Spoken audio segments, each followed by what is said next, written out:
Good morning all of student. आपका YouTube channel में स्वागत है। आप स्वस्थ रहें बच्चों। मैं यहाँ सॉल्यूशन चैप्टर पढ़ा रहा हूँ, अर्थात विलेन पढ़ा रहा हूँ। क्लास 12 की केमिस्ट्री का लेक्चर नंबर 1 मैं दे दिया हूँ। आज हमारा लेक्चर नंबर 2 है। आपको serial wise heading two heading, क्रम से क्रम सारे लेक्चर आपको मिलते रहेंगे। आप लोग वीडियो को लाइक और सब्सक्राइब कीजिए।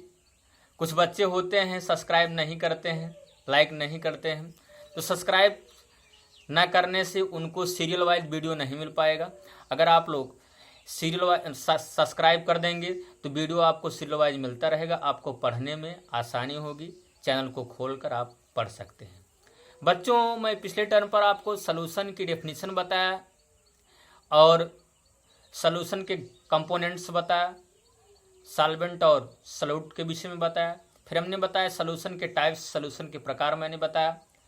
मैं फिर आप लोगों को आज फिर सॉल्यूशन के प्रकार के ही विषय में बताऊंगा, लेकिन दूसरे बेस पर, आधार पर।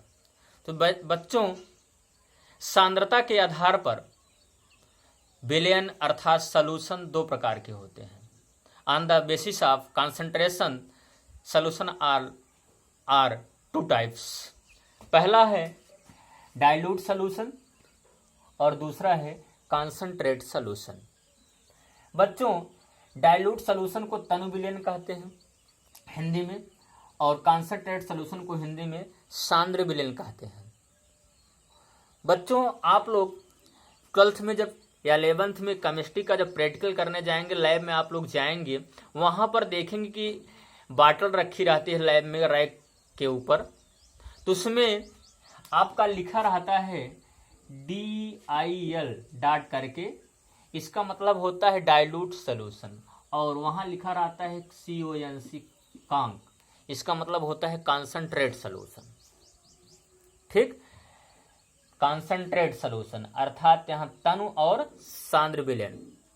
तो काफी बच्चे नहीं समझ पाते हैं, जान पाते, इसलिए मैंने यहाँ एक जानकारी दे दी है। तो अब मैं तनु विलेन डाइल्यूट सॉल्यूशन को डिफाइन करने जा रहा हूँ, परिभाषा देने जा रहा हूँ। ध्यान से सुनिएगा बच्चों। जिस विलेन में विलेय की सांद्रता अर्थात मात्रा कम होती है उसे डाइल्यूट सॉल्यूशन अर्थात तनु विलेन कहते हैं, उसे तनु विलेन कहते हैं। तथा जिस विलेन में विलेय की सांद्रता अर्थात विलेय की मात्रा अधिक होती है उसे सांद्र विलेन कहते हैं। जैसे मैं आप लोगों को फिगर के माध्यम से बताने जा रहा हूं कौन सा तनु विलेन है, कौन सा सांद्र विलेन। मैंने 2 बीकर लिया, बीकर फर्स्ट और बीकर सेकंड। दोनों बीकरों में 100 ml H2 100 ml वाटर भर दिया, 100 ml वाटर मैंने भर दिया। अब मैं बीकर फर्स्ट में यहाँ 50 ग्राम, कितना, 50 ग्राम सुक्रोज लिया। कितने ग्राम? 50 ग्राम, या सुक्रोज नहीं या NaCl ले लीजिए आप, 50 ग्राम NaCl ले लीजिए, और इस बीकर में मतलब ले लीजिए, नहीं डाल दीजिए। और दूसरे वाले बीकर में, सेकंड बीकर में आप 100 ग्राम NaCl डाल दीजिए। अब जब दोनों बीकर में NaCl घुल जाएगा तो आपका विलेन बनकर तैयार हो जाएगा। तो यहाँ आप देख रहे हैं कि फर्स्ट वाले बीकर में यहाँ NaCl 50 ग्राम लिया गया है और सेकंड वाले बीकर में NaCl 100 ग्राम लिया गया है। इसमें पदार्थ की मात्रा किसमें ज्यादा है? फर्स्ट वाले बीकर में, अर्थात 50 ग्राम है। इसमें कितना है? 100 ग्राम है। कितना ग्राम है? 100 ग्राम। अर्थात हम कह सकते हैं कि आपका फर्स्ट वाला बीकर जो है ये तनु विलेन है, और सेकंड वाला जो बीकर में विलेन रखा गया है वो कैसा विलेन है? वो सांद्र विलेन है। क्यों? क्योंकि आप जानते हैं फर्स्ट वाले बीकर में विलेय की सांद्रता, NaCl क्या है? विलेय है। H2 क्या है? विलायक है। विलेय की सांद्रता कम है, अर्थात मात्रा क्या है? कम है। इसमें 85 ग्राम है, और यहाँ सेकंड वाले बीकर में आप लोग देख रहे हैं विलेय की सांद्रता अधिक है, अर्थात मात्रा अधिक है। इसमें कितने ग्राम है? 100 ग्राम है। ये आपका हो गया तनु विलेन और सांद्र विलेन। अब मैं आप लोगों को बताने चल रहा हूं संतृप्त विलयन। कौन सा विलयन? संतृप्त विलयन। इसको इंग्लिश में बोलते हैं सैचुरेटेड सॉल्यूशन। कौन सा सॉल्यूशन? Saturated solution. देखिए बच्चों, यहाँ आपको संतृप्त विलयन अर्थात सैचुरेटेड सॉल्यूशन पढ़ाने जा रहा हूं, बताने जा रहा हूं। यहाँ देखिएगा, ये है आपका संतृप्त विलयन, सैचुरेटेड, इसको इंग्लिश में बोलते हैं सैचुरेटेड सॉल्यूशन, सैचुरेटेड सॉल्यूशन। अब मैं यहाँ सैचुरेटेड सॉल्यूशन, देखिए मैं एक बीकर ले लिया, एक बीकर में मैंने बच्चों 100 ml क्या कर लिया? वाटर ले लिया, 100 ml वाटर। और इसका जो टेम्परेचर है बीकर का हम निश्चित कर लेते हैं, चाहे हम 25 डिग्री सेल्सियस रख दें या 50 डिग्री सेल्सियस या 40 डिग्री सेल्सियस। मैंने सपोज दैट इसका टेम्परेचर 40 डिग्री सेल्सियस रख दिया। कितना डिग्री सेल्सियस? 40 degree Celsius. तो अब मैं इसकी व्याख्या करने जा रहा हूं कॉन्सेंट्रेट सैचुरेटेड सॉल्यूशन के विषय में, संतृप्त विलयन के विषय में, सैचुरेटेड सॉल्यूशन के विषय में। बच्चों, किसी ताप पर जल की एक निश्चित मात्रा, यहाँ 100 ml के स्थान पर हम 200 ml ले सकते हैं, लेकिन निश्चित रहे। 250 ml ले सकते हैं, 500 ml ले सकते हैं, लेकिन क्या रहे? निश्चित रहे मात्रा। किसी ताप पर जल की, मैंने किसी ताप बताया, चाहे हम 40 डिग्री सेल्सियस ले, चाहे 25 डिग्री सेल्सियस, चाहे 50 डिग्री सेल्सियस, चाहे 100 डिग्री सेल्सियस, ठीक।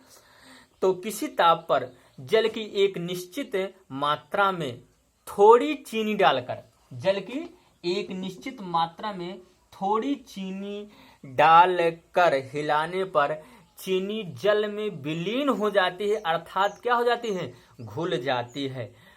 थोड़ी थोड़ी मात्रा में, थोड़ी थोड़ी मात्रा में चीनी को जल में डालकर विलयन को हिलाते रहने पर, विलयन को हिलाते रहने पर चीनी धीरे धीरे घुल जाती है और अंत में एक ऐसी अवस्था आ जाती है, चीनी का घुलना क्या हो जाता है बच्चों? रुक जाता है, बंद हो जाता है, और चीनी जो होती है विलयन के नीचे पेदी में यहीं पर क्या हो जाती है? बैठने लगती है। और विलयन की यही अवस्था जो होती है संतृप्त विलयन अर्थात सैचुरेटेड सॉल्यूशन कहलाती है। फिर सुनिएगा, किसी ताप पर, मैंने चाहे जो ताप ले लिया, जल की एक निश्चित मात्रा में, चाहे 100 ml, चाहे 200 ml, चाहे 500 ml, जल की एक निश्चित मात्रा में थोड़ी चीनी डालकर हिलाने पर चीनी जल में, चीनी क्या हो जाती है? यहां मैं सुक्रोज ले लिया, सुक्रोज डाल रहे हैं। जल की एक निश्चित मात्रा में डालकर विलयन को हिलाते रहने पर चीनी धीरे धीरे घुलती रहती है और अंत में एक ऐसी अवस्था आ जाती है, चीनी का घुलना क्या हो जाता है? जब ज्यादा डालेंगे, जब चीनी की मात्रा ज्यादा हो जाए, चीनी का घुलना क्या हो जाएगा? वाटर में बंद हो जाएगा। चीनी का घुलना बच्चों क्या हो जाता है? बंद हो जाता है। और चीनी पात्र में पेदी पर चीनी क्या हो जाती है? बैठने लगती है। विलयन की इस अवस्था को संतृप्त अवस्था या संतृप्त विलयन अर्थात सैचुरेटेड सॉल्यूशन कहते हैं। उदाहरण के लिए, जैसे मैंने 100 ml वाटर ले लिए, 40 डिग्री सेल्सियस टेम्परेचर कर दिया। पहले मैंने यहाँ इसमें बच्चों 50 ग्राम सुक्रोज को डाला, धीरे से हिलाया, चीनी घुल गई। फिर मैंने यहाँ 25 ग्राम डाल दिया, फिर हिलाया, ऐसे हिलाते रहेंगे, धीरे धीरे क्या रहती? घुलती रहेगी। फिर बाद में मैंने यहाँ और कितना ऐड कर दिया? 10 ग्राम और चीनी ऐड कर दिया, तब तक घुल गई। फिर मैं यहाँ 10 ग्राम चीनी और ऐड कर दिया, लेकिन लास्ट में देख रहे हैं जैसे ही 10 ग्राम चीनी ऐड कर रहे हैं, यहाँ पर चीनी का इस विलयन में घुलना क्या हो जाता है? बंद हो जाता है और यही चीनी पात्र की पेदी में बैठने लगती है। ऐसी अवस्था में विलयन को हम क्या बोलते हैं? सैचुरेटेड सॉल्यूशन, संतृप्त विलयन कहते हैं। कौन सा विलयन कहते हैं? संतृप्त विलयन। मैं संतृप्त विलयन की परिभाषा आपको बता दिया। अब मैं आप लोगों का दूसरा टॉपिक अर्थात अगला टॉपिक मैं बताने चल रहा हूं विलेयता सॉल्युबिलिटी। विलेयता क्या? विलेयता। इंग्लिश में इसको बोलते हैं बच्चों सॉल्युबिलिटी। सॉल्युबिलिटी इंग्लिश में क्या बोलते हैं? सॉल्युबिलिटी।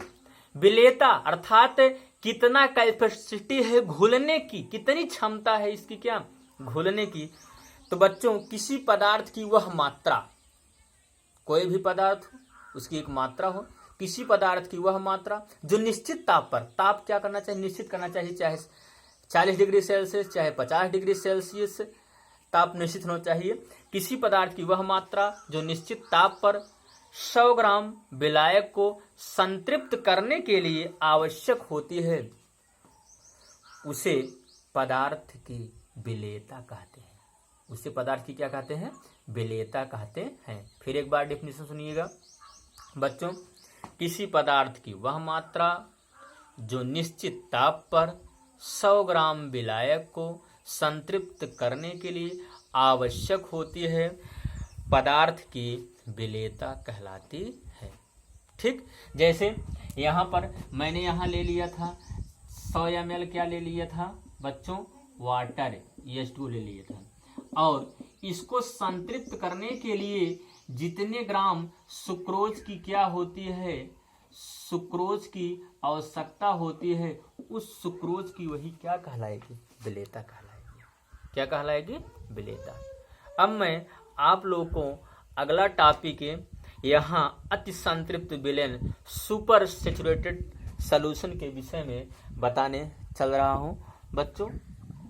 यहाँ पर देखिएगा, अति संतृप्त विलेन, अति संतृप्त विलेन, अति संतृप्त villain super saturated, super saturated solution, super saturated solution. अब यहां आप लोग थोड़ा देखिएगा, एक सैचुरेटेड सॉल्यूशन पढ़े, एक क्या पढ़े? यहाँ सुपर सैचुरेटेड सॉल्यूशन।